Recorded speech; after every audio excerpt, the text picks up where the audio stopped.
Nota del autor. A la edición norteamericana. Una noche de mi infancia permanece grabada en mi memoria. Estaba de pie ante un estanque en algún pueblo cercano al distrito de Lausanne, en la provincia de Henan, donde han vivido mis antepasados desde hace generaciones. A mi lado había otras personas, adultos y niños, y, juntos, observábamos el cielo nocturno, por el que se desplazaba lentamente una estrella solitaria. Se trataba del primer satélite artificial lanzado por China, el Dongfangón, el este es rojo. Era el 25 de abril de 1975 y yo tenía 7 años. Habían pasado 13 años desde el lanzamiento del Sputnik y 9 desde la primera caminata espacial. La semana anterior, la Apolo 13 había logrado regresar a salvo tras un peligroso viaje a la Luna. Pero yo no sabía nada de eso. Mientras miraba aquella estrella en movimiento, una curiosidad y un anhelo indescriptibles llenaban mi corazón. Estas sensaciones quedaron grabadas en mi memoria tan profundamente como la sensación de hambre. En aquella época, la región donde se hallaba mi pueblo vivía una situación de extrema pobreza. El hambre era una compañera constante de todos los niños. Yo era relativamente afortunado porque mis pies iban calzados. La mayoría de mis amigos, a mi lado, iban descalzos. Algunos de esos pequeños pies seguían mostrando las heridas causadas por las congelaciones del pasado invierno. A mi espalda, una tenue luz de queroseno se filtraba entre las chozas de paja. El pueblo no tuvo electricidad hasta los años 80. Los adultos que estaban junto a mí decían que el satélite no era como un avión, ya que volaba fuera de la Tierra. Por aquel entonces el humo de las fábricas aún no había polucionado la atmósfera y el cielo estrellado se veía con gran claridad, incluida la Vía Láctea. En mi mente, las estrellas que llenaban el cielo no eran tan lejanas, y pensé que aquel pequeño satélite deslizante bien podía moverse entre ellas. Incluso me preocupaba la posibilidad de que colisionara con una, traspasando los densos campos estelares. Mis padres no me acompañaban porque estaban trabajando en una mina de carbón que se hallaba a más de 1000 kilómetros en la provincia de Shanxi. Unos años antes, durante la Revolución Cultural, cuando yo era más pequeño todavía, la mina había sido un campo de batalla de las guerras civiles entre facciones. Recuerdo el ruido de los disparos en la noche, los furgones cargados con hombres armados con fusiles y agitando banderas rojas. Pero entonces yo era demasiado joven y no puedo asegurar si aquellas imágenes correspondían a recuerdos reales o eran espejismos construidos más tarde.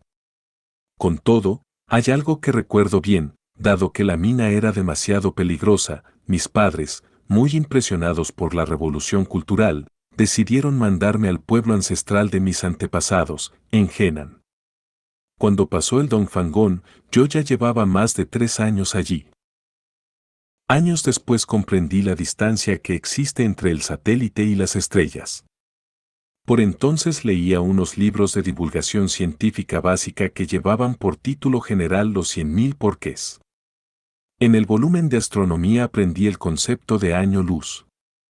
Un poco antes había estudiado que la luz puede dar la vuelta al mundo 7 veces y media en apenas un segundo, pero no me había planteado la distancia terrorífica que podía cubrir volando a esa velocidad durante un año entero.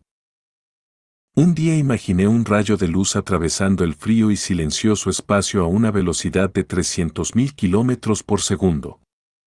Intenté aprender con mi imaginación esta vastedad tan profunda como escalofriante, y al hacerlo noté simultáneamente el peso de un terror inmenso y un asombro que me envolvió con una euforia narcótica.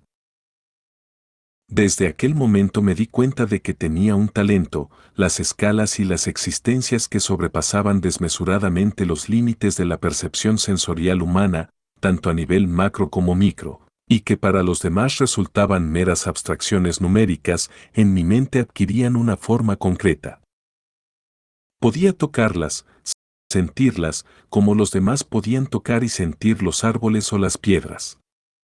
Incluso hoy, cuando la gente se pierde con los 15.000 millones de años luz que mide el radio del universo o con las escalas más pequeñas que los quarks, yo me emociono de forma casi religiosa y en mi mente aparecen grandes dibujos a la escala correcta, en años luz o nanómetros.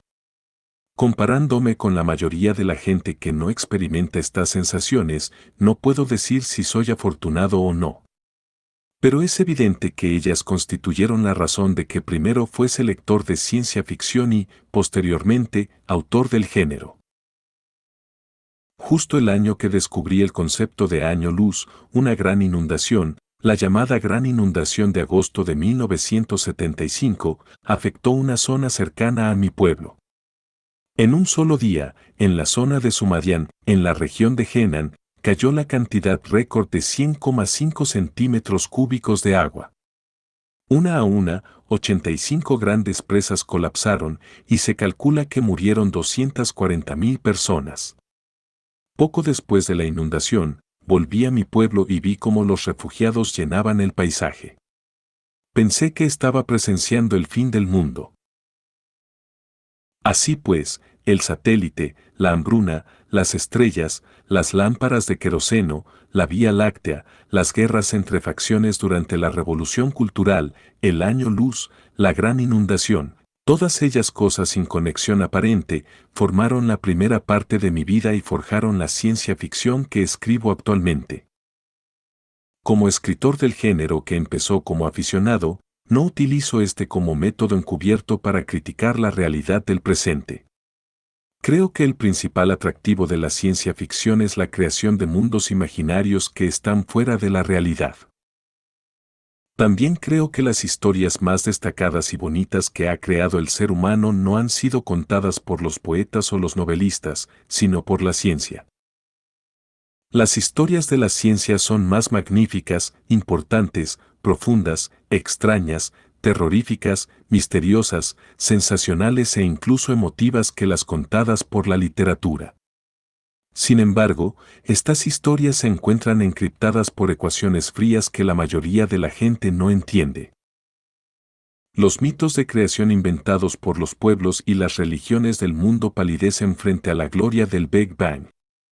Ninguna épica o romance puede equipararse a los giros y romances de los 3.000 millones de años que tiene la historia de la evolución de la vida, desde la autorreproducción de las moléculas hasta nuestra civilización. Hay también una lectura poética de la relatividad del tiempo y el espacio, el extraño mundo de la mecánica cuántica y el mundo subatómico. Estas historias de la ciencia poseen un poder de atracción irresistible. Pues bien, por medio de la ciencia ficción yo intento crear, con la imaginación, mi propio mundo para dar a conocer la poesía de la naturaleza y explicar las leyendas románticas que se esconden entre el hombre y el universo. Sin embargo, no puedo escapar y dejar atrás la realidad, como tampoco puedo dejar atrás mi sombra. La realidad imprime a cada uno una marca indeleble. Cada era impone corsés invisibles a todo aquel que le toca vivirla, y yo solo puedo bailar con estas cadenas puestas. En la ciencia ficción, la humanidad se concibe a menudo como un colectivo. En este libro, un hombre llamado Humanidad se enfrenta al desastre, y todo lo que demuestra en su existencia y aniquilación tiene una raíz en la realidad que he vivido. El milagro de la ciencia ficción es que puede, en un determinado mundo hipotético, convertir lo que es malvado y oscuro en algo virtuoso y brillante, y viceversa. Este libro y sus secuelas intentan hacer justamente esto. No obstante, por muchas vueltas que la imaginación consiga darle a la realidad, ésta siempre permanece. Creo que la inteligencia extraterrestre será la mayor fuente de incertidumbre para el futuro de la humanidad. Otros grandes sucesos, como el cambio climático y los desastres ecológicos, tienen una progresión conocida y unos periodos de ajuste, pero el contacto entre la humanidad y los alienígenas puede ocurrir en cualquier momento. Es posible que en 10.000 años el cielo estrellado que ven los humanos permanezca silencioso y vacío, pero mañana mismo también podríamos encontrarnos con una nave del tamaño de la Luna aparcada en órbita en torno a nosotros. La aparición de inteligencia extraterrestre forzará a la humanidad a confrontarse finalmente con el otro. Nunca antes ha conocido a un igual externo. La aparición de este otro, o el mero conocimiento de su existencia, producirá un impacto absolutamente imprevisible en nuestra civilización. Existe una extraña contradicción en la gentileza un tanto naif con que la humanidad ha tratado el universo. En la Tierra, el hombre puede pisar otro continente y, sin pensarlo, destrozar una civilización hermana mediante la guerra y la enfermedad. Pero cuando mira las estrellas, se vuelve sentimental y cree ingenuamente que si la inteligencia extraterrestre existe, será una civilización formada por una moral universal, de carácter noble, como si amar las distintas formas de vida fuera una conducta universal evidente. Yo creo que podría ser justo lo contrario. Deberíamos dirigir la misma gentileza que mostramos en el espacio hacia los miembros de la raza humana en la Tierra, y construir así la confianza y el entendimiento entre las personas y las distintas civilizaciones que forman la humanidad. En cuanto al universo más allá del sistema solar, ser cautelosos y estar preparados para las peores intenciones de los otros, los que podrían existir en el espacio.